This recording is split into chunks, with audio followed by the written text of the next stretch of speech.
Episode की शुरुआत में हमें एक वुल्फ जैसा खतरनाक मॉन्स्टर दिखाया जाता है जिसका नाम थर्ड आई होता है और उसका लेवल 16 होता है, जिसे देखकर क्रोम खुश होते हुए कहता है लेवल 16। सच में ये मेरे लिए एक बहुत ही अच्छा टारगेट है जिसके ऊपर मैं अपनी नई स्किल की टेस्टिंग कर सकता हूँ और अपनी स्किल को और ज्यादा अच्छी तरीके से यूज कर सकता हूँ। तभी थर्ड आई क्रोम के ऊपर उछलकर अपना वार कर देता है, लेकिन क्रोम जल्दी से साइड में होकर उसके वार को डोज कर लेता है और सोचता है मेरे इतने ज्यादा हाई लेवल होने की वजह से ये अब मुझ पर इतनी तेजी से वार नहीं कर पा रहा है और मैं इसके हर एक वार को आसानी से बचा सकता हूँ। और फिर वो अपने एक हाथ को आगे करके अपनी नई स्किल्स को यूज करने की कोशिश करने लगता है, लेकिन वो तभी देखता है कि थर्ड आई जल्दी से उसके पास आ जाता है, जिसकी वजह से क्रोम को उससे बचने के लिए पीछे हटना पड़ता है और उसकी स्किल डीएक्टिवेट हो जाती है। तो क्रोम जल्दी से थर्ड आई के ऊपर अपना हाथ करके अपनी सोल ईटर स्किल का यूज करने लगता है,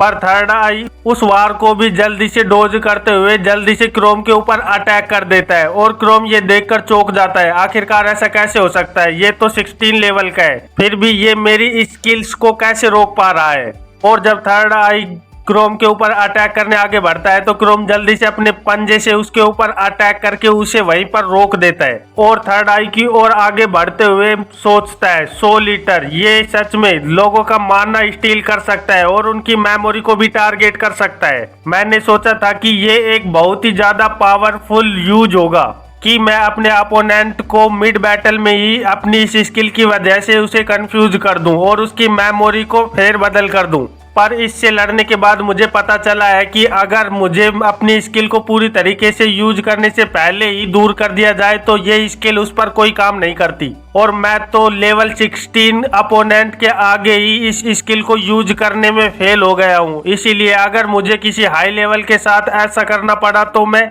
सच में ही हार जाऊंगा। इसीलिए अगर मुझे किसी की मेमोरी के साथ छेड़छाड़ करनी है तो पहले मुझे उसे हराना होगा ताकि वो मुझ पर अटैक ना कर सके और मेरी स्किल को मैं अच्छे से उस पर यूज कर पाऊं, क्योंकि जैसा मैंने सोचा था मैं अभी उस तरह से इन पावर्स को यूज नहीं कर पा रहा हूं। और फिर वो थर्ड आई पर अटैक करने के लिए आगे बढ़ते हुए सोचता है ऐसे छोटे मोटे अपोनेंट से लड़ने के लिए सबसे बेस्ट तो यही रहेगा कि मैं उनका थोड़ा माना उनसे चुरा लूं और फिर उन्हें एक ही झटके में अटैक करके खत्म कर दूं। तभी हम देखते हैं कि क्रोम थर्ड आई पर अपने पंजों से अटैक करता है और थर्ड आई के छोटे छोटे टुकड़े कर देता है, जिससे क्रोम को 3 एक्सपी मिलती है। तो वो सोचता है सच में ये एक्सपी तो बहुत ही ज्यादा कम है, क्योंकि ये वैसे तो लेवल 16 का था लेकिन मेरा लेवल इतना हाई है कि मैं इतने छोटे मॉन्स्टर्स को मारकर ज्यादा एक्सपी गेन नहीं कर पा रहा हूँ। और जैसे मुझे इन्हें मारने से जितनी थोड़ी थोड़ी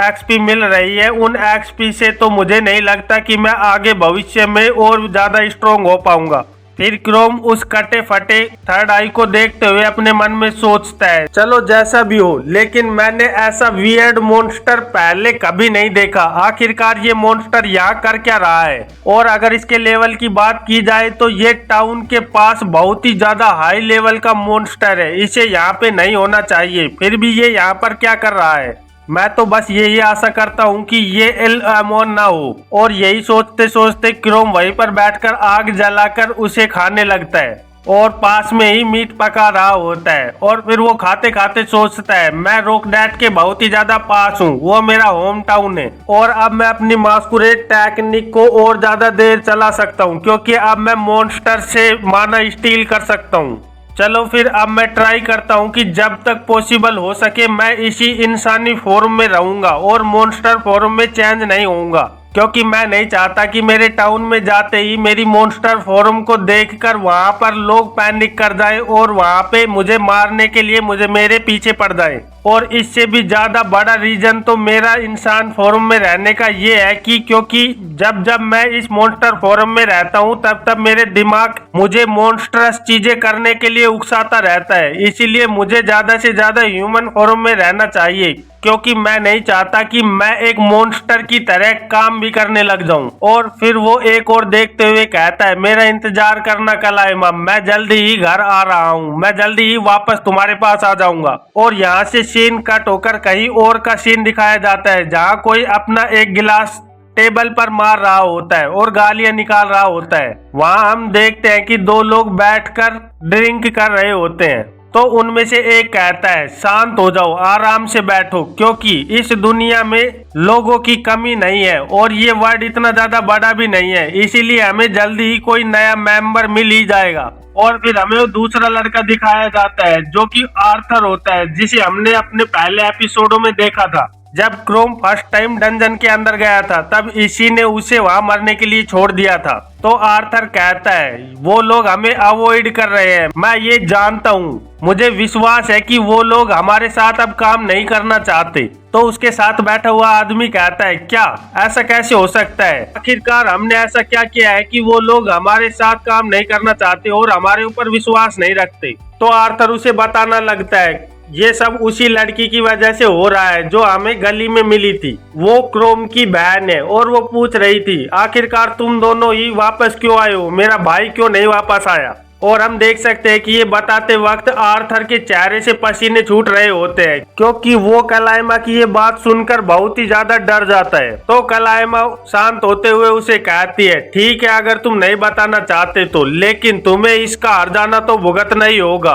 और फिर एक सीरियस लुक के साथ उसे कहती है तुमने मेरे इतने ज्यादा लो लेवल भाई को डंजन के इतनी ज्यादा गहराई में लेकर गए और मुझे पूरा विश्वास है कि तुमने वहां से निकलने के लिए मेरे भाई को चारे की तरह यूज किया होगा और उसे वही पीछे छोड़कर वहां से भाग आए हो। मैं तुम्हें छोड़ूंगी नहीं, तुम्हें इस चीज की कीमत तो चुकानी ही होगी। और हम देखते हैं कि आर्थर घबराया हुआ कह रहा होता है ये वही औरत है, मुझे पूरा विश्वास है कि उसी औरत ने हमारे खिलाफ यहाँ रूमर्स फैला रखे हैं, इसीलिए कोई नहीं चाहता कि वो हमारे साथ काम करें, चाहे हम उन्हें कितने ही पैसे क्यों ना दे दें। और फिर वो अपने कांपते हुए हाथों को उठाते हुए कहता है मुझे पूरा विश्वास है क्योंकि मैंने बहुत से लोगों को ऐसे रूमर्स के बारे में बात करते हुए सुना है और इन बातों से साबित होता है कि उसी औरत की ये सारी की सारी गलती है कि कोई भी अब हमारे साथ काम नहीं करना चाहता। तो उसका साथी उसे कहता है आर्थर तुम बहुत ही ज्यादा स्ट्रेंज बिहेव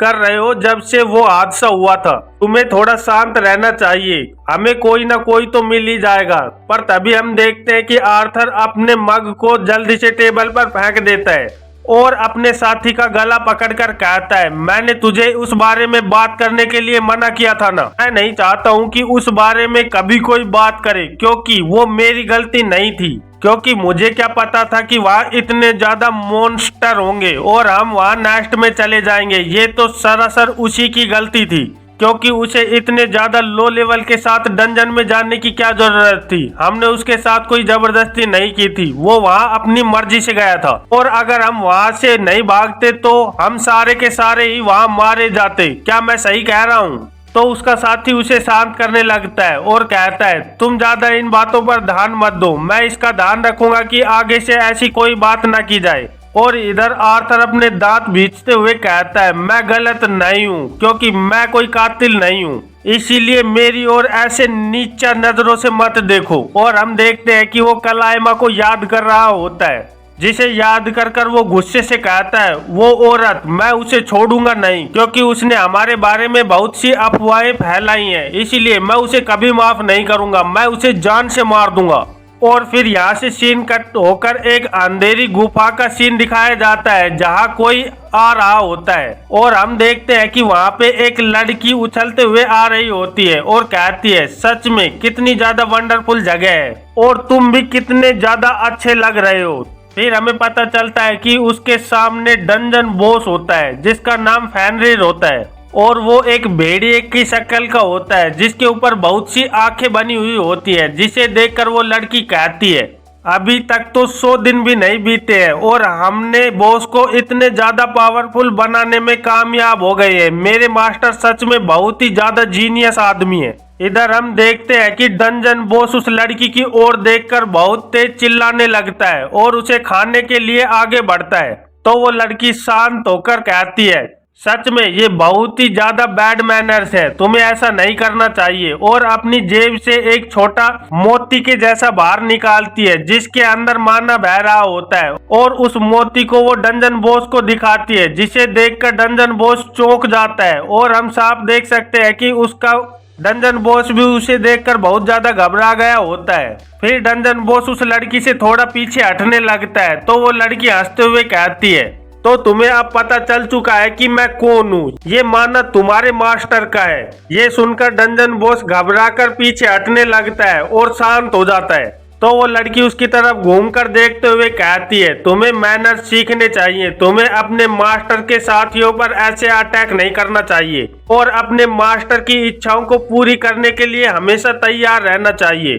क्योंकि मास्टर की अब इच्छा है कि उन्हें अपना प्लान पूरा करना है, इसीलिए तुम अब मेरे पीछे चलो। और फिर वो लड़की एक बहुत ही ज्यादा खतरनाक इविल स्माइल के साथ कहने लगती है, अब हम चलेंगे, रोक डैट। और हमें पता चलता है कि क्रोम भी टाउन में आ गया होता है और वो वहाँ पे लोगों को देख रहा होता है। इसी के साथ इस एपिसोड का अंत हो जाता है। तो फिर मिलते हैं एक नए एपिसोड में, तब तक के लिए बाय बाय।